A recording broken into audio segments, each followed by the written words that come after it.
संसद में तू मैं हो रहा है, आरोप प्रत्यारोप हो रहा है, नूरा कुश्ती हो रही है, बतौलेबाजी हो रही है। लेकिन जिस लिए संसद बनी है वो काम नहीं हो रहा है। संसद बनी है भारत की समस्याओं पे चर्चा करने के लिए, समस्याओं के मूल कारण पे चर्चा करने के लिए और समस्याओं का स्थायी समाधान करने के लिए। भारत की 90% समस्याएं खत्म हो सकती हैं अगर नियम कानून बदल दिया जाए। अगर पुलिस व्यवस्था बदल दें, न्यायिक व्यवस्था बदल दें, प्रशासनिक व्यवस्था बदल दें, शिक्षा व्यवस्था बदल दें, चुनाव व्यवस्था बदल दें, तो 90% समस्याएं खत्म हो जाएंगी। लेकिन इसके ऊपर संसद में चर्चा नहीं हो रही है। ये जो 1894 का जो लैंड एक्विजिशन एक्ट बना था, अंग्रेजों ने उस समय लाखों एकड़ जमीन चर्चेज मिशनरीज को दे दिया था। 99 ईयर की लीज पूरी हो चुकी है, लेकिन संसद में इस पर चर्चा नहीं हो रही है कि जो जमीन चर्चेज को दिया, मिशनरीज को दिया, स्कूल बनाने के लिए दिया, हॉस्पिटल बनाने के लिए, उनका 99 ईयर का लीज पूरा हो चुका है, उसको सरकार को वापस लेना चाहिए। इस पर संसद में चर्चा नहीं हो रही है।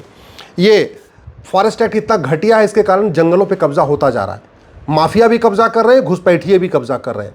पूरे जंगल के जंगल अवैध कब्जा, उत्तराखंड का जंगल हो, चाहे वो हिमाचल का जंगल हो, चाहे वो छत्तीसगढ़ का जंगल हो या झारखंड का जंगल हो, मिशनरियाँ भी कब्जा कर रही हैं, घुसपैठिए भी कब्जा कर रहे हैं। फिर भी इस कानून को बदलने के ऊपर संसद में चर्चा नहीं हो रही है।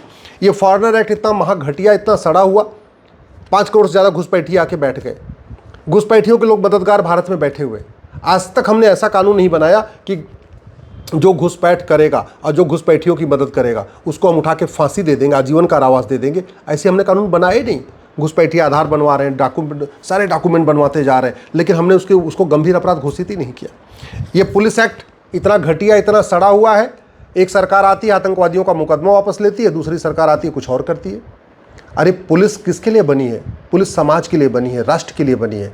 पुलिस नेताओं के इशारे पे काम करने के लिए थोड़ी बनी है, आतंकवादियों का मुकदमा वापस लेने की थोड़ी बनी है। पुलिस तो बनी है कानून का खौफ पैदा करने के लिए, और कानून का खौफ है ही नहीं है। पार्षद प्रधान भी पुलिस को धमका देते, सांसद विधायक को पूछे नहीं वो क्या कर रहे। पुलिस सत्ता के गुलाम बन के बैठी हुई है। सरकार बदलती है तो पुलिस का चेहरा अपने आप बदल जाता है, पुलिस का चरित्र बदल जाता है। ऐसा कानून थोड़ी चाहिए। भारत में एक यूनिफॉर्म पुलिस कोड की ज़रूरत है, एक पुलिस चार्टर की ज़रूरत है। भारत में पुलिस सुरक्षा दे सबको। हमारा थाना प्राथमिक सिक्योरिटी सेंटर बने, प्राथमिक सुरक्षा केंद्र बने। इसके ऊपर संसद में चर्चा ही नहीं हो रही है। मजहब के आधार पर विभाजन हुआ था, लेकिन मजहब के आधार पर नियम कानून चल रहा है, मजहब के आधार पर आयोग चल रहा है, मजहब के आधार पर मंत्रालय चल रहा है, मजहब के आधार पर वक्फ बोर्ड चल रहा है, मजहब के आधार पर वक्फ ट्रिब्यूनल चल रहा है, मजहब के आधार पर लोन है, मजहब के आधार पर वजीफा है, मजहब के आधार पर स्कूल है, मजहब के आधार पर विश्वविद्यालय है, मजहब के आधार पर डिग्री कॉलेज चल रहा है। अरे जब सब कुछ मजहब के आधार पर करना ही था तो फिर मजहब के आधार पर विभाजन किस लिए किया?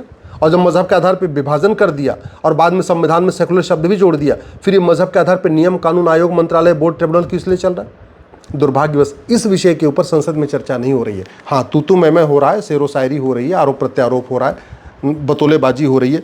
राइट टू एजुकेशन एक्ट बना हुआ है। मुगल चले गए फिर मदरसा क्यों चल रहा है? अंग्रेज चले गए फिर ये कॉन्वेंट स्कूल क्यों चल रहा है? अंग्रेज चले गए फिर ये मॉन्टेसरी स्कूल क्यों चल रहा है? मिशनरी स्कूल क्यों चल रहा है? क्यों नहीं हम राइट टू एजुकेशन को राइट टू इक्वल एजुकेशन बना देते हैं? One nation one education board, one nation one syllabus, one nation one curriculum, इसको भारत में क्यों नहीं लागू करते? दुर्भाग्यवश संसद में इसके ऊपर चर्चा नहीं हो रही है। इस कानून को बदलने पर चर्चा नहीं हो रही है। बस तू मैं, आरोप प्रत्यारोप, नूरा कुश्ती, बतौलेबाजी हो रही है। काय का वक्त भैया? जब देश संविधान से चलेगा, संविधान का मतलब समान विधान, तो सबके लिए एक ही विधान होना चाहिए ना। फिर तो समान धर्मस्थल संहिता होनी चाहिए, समान दान संहिता होनी चाहिए, समान संपत्ति संहिता होनी चाहिए, uniform endowment code, uniform property code, uniform donation code होना चाहिए। ये अलग से वक्फ बोर्ड क्यों? हिंदू बोर्ड तो नहीं है, जैन बोर्ड तो नहीं है, बौद्ध बोर्ड तो नहीं है, सिख बोर्ड तो नहीं है, फिर अलग से वक्फ बोर्ड क्यों नहीं? वक्फ बोर्ड क्यों? और वक्फ ट्रिब्यूनल क्यों? हिंदुओं के पास अपना ट्रिब्यूनल तो नहीं है, जैन, बौद्ध, सिख, पारसी, ईसाई किसी के पास अपना ट्रिब्यूनल नहीं है। फिर ये वक्फ ट्रिब्यूनल किस लिए चल रहा है? मैं कह रहा हूँ इसके ऊपर संसद में चर्चा होनी चाहिए। दुर्भाग्यवश इसके ऊपर नहीं हो रही है। आम जनता की आंखों में धूल झोंका जा रहा है। रिप्रेजेंटेशन ऑफ पीपल एक्ट 1950 और 51 का बना हुआ, अंग्रेजों का कॉपी पेस्ट, इतना सड़ा, इतना घटिया कानून है। गुंडे, बदमाश, मवाली, पाखंडी, माफिया पार्षद बन रहे, प्रधान बन रहे, ब्लॉक प्रमुख बन रहे, सांसद बन रहे, विधायक बन रहे। सबके लिए, होमगार्ड के लिए भी 10वीं पास होना जरूरी है, लेकिन सांसद, विधायक, पार्षद, प्रधान बनने के लिए अंगूठा टेक भी चलेगा। ये कौन सा तरीका है? अगर किसी व्यक्ति के खिलाफ, किसी व्यक्ति को 2 दिन की सजा हो जाए तो वो सरकारी नौकरी नहीं कर सकता, लेकिन वो पार्षद बन सकता है, प्रधान बन सकता है, सांसद बन सकता है, विधायक बन सकता है, ब्लॉक प्रमुख बन सकता है। ये क्यों? मतलब राजनीति, इस घटिया कानून के कारण राजनीति सबसे बड़ा फायदेमंद धंधा बना हुआ है। लोग 5 करोड़ लगाते हैं और 5 साल में 50 करोड़ कमा रहे हैं। और उसका मूल कारण एक घटिया सड़ा हुआ कानून। इलेक्शन रिफॉर्म के ऊपर चर्चा नहीं हो रही है, एक नया यूनिफॉर्म इलेक्शन कोड बनाने पर चर्चा नहीं हो रही है, इस घटिया कानून को बदलने पे चर्चा नहीं हो रही है। बस तू मैं आरोप प्रत्यारोप, नूरा कुश्ती, बतौलेबाजी हो रही है। अनलॉफुल एक्टिविटी एक्ट बना हुआ है, लफ्ज़ जिहाद अनलॉफुल है, धर्मांतरण अनलॉफुल है, घुसपैठ अनलॉफुल है, लैंड जिहाद अनलॉफुल है, ड्रग स्मगलिंग अनलॉफुल है, सब कुछ अनलॉफुल है। फिर भी ये कानून लगता नहीं है, क्योंकि हमने कानून तो बना दिया अनलॉफुल एक्टिविटी एक्ट, लेकिन क्या क्या अनलॉफुल है, कौन कौन सा अपराध अनलॉफुल है, हमने इसमें लिखा ही नहीं है। तो चाहे लफ्ज़ जिहाद करो, चाहे लैंड जिहाद करो, चाहे धर्मांतरण करो, घुसपैठ करो, घुसपैठियों का कागज़ बनवाओ, कुछ भी करो, घुसपैठियों को वोटर आईडी में नाम जुड़वा दो, अनलॉफुल एक्टिविटी एक्ट नहीं लगेगा। क्यों? इस कानून उन्होंने लिखा ही नहीं कि अनलॉफुल क्या क्या है। कानून बना दिया अनलॉफुल एक्टिविटी एक्ट, लेकिन यूएपीए बन गया, लेकिन क्या क्या अनलॉफुल है इसको हमने लिखा ही नहीं है, तो पुलिस उसको लगाती नहीं। कानून बना दिया नेशनल सिक्योरिटी एक्ट, लेकिन राष्ट्र की सुरक्षा के लिए क्या क्या खतरा है ये हमने इस कानून में लिखा ही नहीं। लफ्ज़ जिहाद राष्ट्र की सुरक्षा के लिए खतरा है, धर्मांतरण हमारी राष्ट्र की सुरक्षा के लिए खतरा है, घुसपैठ हमारी राष्ट्र की सुरक्षा के लिए खतरा है, ड्रग कारोबार हमारे राष्ट्र की सुरक्षा के लिए खतरा है, आर्म्स स्मगलिंग जो हथियारों का कारोबार हमारी राष्ट्र की सुरक्षा के लिए खतरा है, ह्यूमन ट्रैफिकिंग हमारी राष्ट्र की सुरक्षा के लिए खतरा है। हमने कहीं लिखा ही नहीं है। तो पुलिस जिसको मन करती है उसके खिलाफ एनएसए लगाती, जिसको मन करती है नहीं लगाती। तमिलनाडु में मनीष कश्यप के ऊपर लगा दिया एनएसए, लेकिन आज तक वहाँ पे किसी लफ्ज़ जिहाद पे लगाई, न धर्मांतरण कराने वाले पे लगाई, किसी आज तक किसी भ्रष्टाचारी पे तो एनएसए लगाई नहीं। भारत की सुरक्षा के लिए सबसे बड़ा खतरा भ्रष्टाचार है, भारत की सुरक्षा के लिए सबसे बड़ा खतरा काला धन हवाला है, भारत की सुरक्षा के लिए सबसे बड़ा खतरा विदेशी फंडिंग है। उस पर नहीं लगता एनएसए। हाँ, एनएसए लग जाएगा, बस पॉलिटिकली जो आदमी विरोधी है उसके ऊपर एनएसए लगा देंगे। इसलिए कह रहा हूँ इस कानून को बदलना चाहिए। इसके ऊपर संसद में चर्चा हो रही है, वो नहीं हो रही है। लाखों माता पिता नशेड़ी बच्चों से परेशान हैं, लाखों बहन बेटियां नशेड़ी पतियों से परेशान हैं, लाखों बच्चे नशेड़ी बाप से परेशान हैं, लाखों परिवार बर्बाद हो चुके हैं, परिवार की सुख शांति खत्म हो चुकी है, हमारी यंग जनरेशन नशे में डूबती जा रही है, परिवार के परिवार बर्बाद हो रहे हैं। फिर और दुनिया के कई देशों में नशा तस्करों को फांसी देने का कानून है। सिंगापुर में क्या मजाल कि कोई एक आदमी ड्रग स्मगलिंग कर दे। हम सिंगापुर वाला कानून भारत में क्यों नहीं लागू कर रहे? हम ड्रग स्मगलर का narco polygraph brain mapping test करने, उनकी 100% प्रॉपर्टी जब्त करने, उनकी सिटीजनशिप खत्म करने, उनको फांसी देने के लिए कानून क्यों नहीं बना रहे? इसके ऊपर संसद में चर्चा क्यों नहीं हो रही है? बस तू मैं आरोप प्रत्यारोप, नूरा कुश्ती, बतौलेबाजी, ये देखा जा रहा है कौन कितना बढ़िया भाषण दे रहा है। ये नहीं हो रहा कि कौन कितना बढ़िया कानून बना रहा है, ये नहीं हो रहा है कौन कितना बढ़िया क्वेश्चन पूछ रहा है, ये नहीं हो रहा है कि दुनिया का कौन कौन सा कानून हम भारत में ले आए, उसको लागू करें जिससे भ्रष्टाचार खत्म हो, अपराध खत्म हो, ड्रग स्मगलिंग। इस पर चर्चा नहीं है। बस बतौलेबाजी, शेरो शायरी, कविता पाठ, ये पाठ, वो पाठ, चुटकुले, मुहावरे। संसद इसलिए बनी है क्या? संसद इसके लिए बनी है जो करोड़ों रुपए खर्च होते हैं आम जनता के, संसद इसी कार्य के लिए आम जनता का पैसा खर्च होता है क्या? Money laundering act, Changur Jalaluddin की फंडिंग हवाला से, जो अभी भोपाल में पकड़ा गया, सारा काम हवाला से। सारे के सारे देश विरोधी काम की फंडिंग हवाला से होती है। जासूसों की फंडिंग हवाला से, घुसपैठियों की फंडिंग हवाला से, धर्मांतरण कराने वाले मिशनियों की फंडिंग हवाला से, जिहादियों की फंडिंग हवाला से, जमातियों की फंडिंग हवाला से। क्यों नहीं हम हवाला को हीनस क्राइम डिक्लेयर कर देते?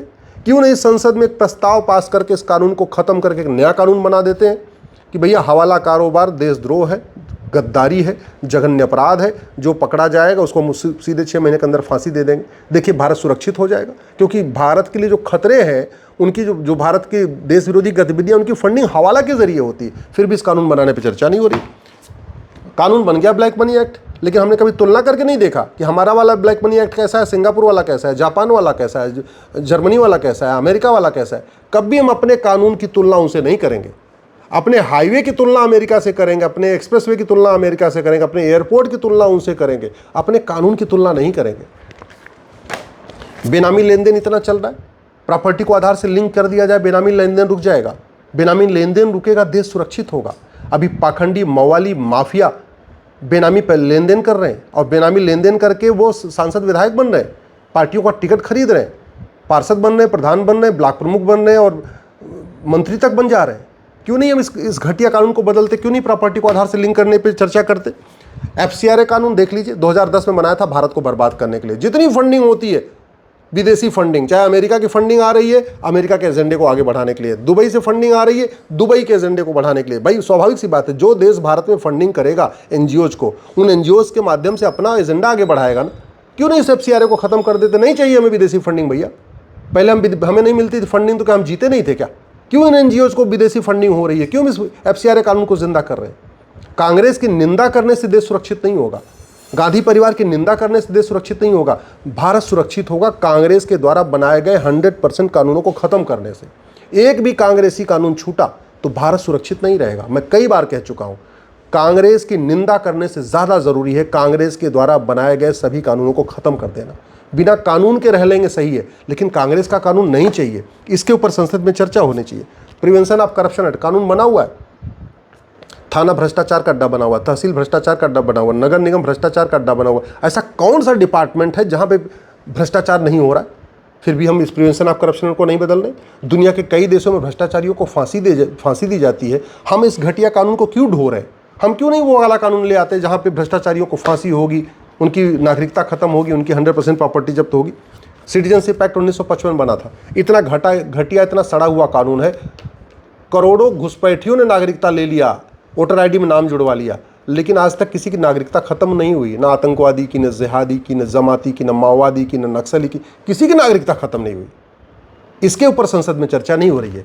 बस तू मैं, आरोप प्रत्यारोप, नूरा कुश्ती, बतौलेबाजी, मतलब ये कुल मिला के फालतू वाले काम हो रहे हैं। जिस लिए संसद बनी है वो काम नहीं हो रहा है। इसलिए मैं आपसे आग्रह कर रहा हूँ, जाइए अपने सांसद से मिलिए, सांसद को थोड़ा जगाइए।